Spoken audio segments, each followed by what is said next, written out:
And back to the big story around Nigeria's minimum wage wranglings. The Nigeria Labour Congress yesterday says the government has to make good its promise.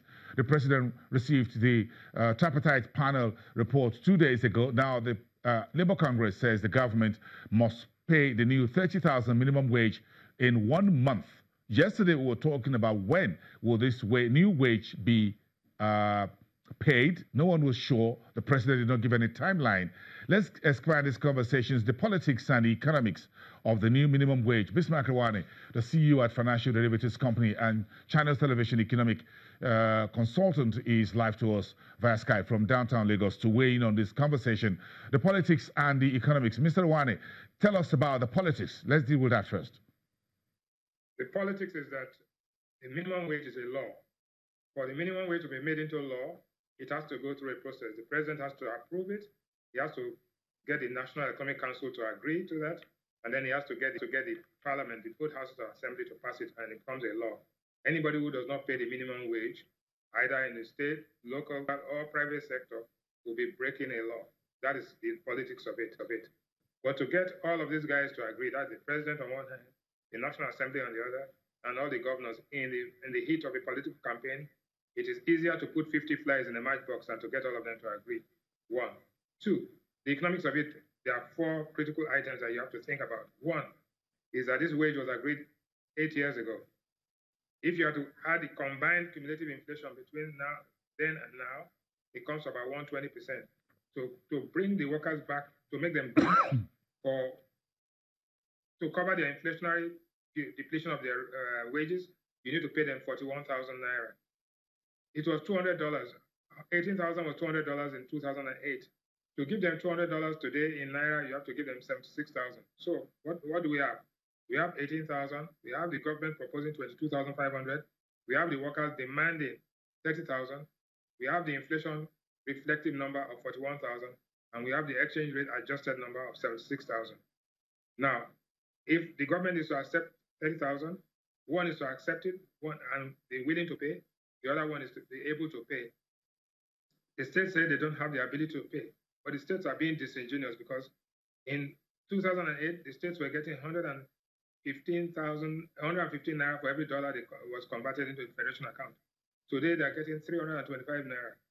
Their income in terms of exchange rate adjustment has more than doubled between 2008 and now, whilst their expenses have been bloated for all sorts of reasons, security votes and all of that. So there's genuineness of purpose, there's the ability to pay, there's the willingness to pay, and more than anything else, the Nigerian worker should understand that based on the data we have, Nigerian worker productivity has actually declined.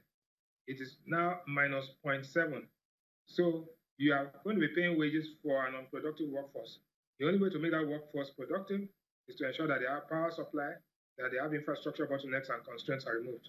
So it's a very complicated but very easy situation as well. Complicated, yet very easy. Labour says they want this new minimum wage within 1 month. This is Buhari's administration's back against the wall. Where would the money come from? If you read the newspapers today, the NLC says if this doesn't come in 30 days, the government knows what to expect. What do you expect? Well, the NLC, with all due respect, they have a right for collective bargaining. They have a right to demand things, but in the past, they've always been, compromised. They would say something, and at midnight they would do something else with the politicians. So I've learned not to take the threats very seriously until when I see it, I believe it. But they have a right under collective bargaining to demand. And quite frankly, 30,000 naira, because of the parameter I just pointed out to you, inflation adjustment, exchange rate reflection, 30,000 naira is not a bad deal for the government. I think we should just go ahead and look for how to pay it, but at the same time, look for how to increase the productivity of the Nigerian worker. Deal with what we're talking about, the power supply. Give forbearance for the 1 trillion naira that the power companies are owing, and let them get power. Once you have power, productivity will actually increase. If productivity increases, then the ability to pay will be there, and then it's the willingness to pay that will be the problem that time.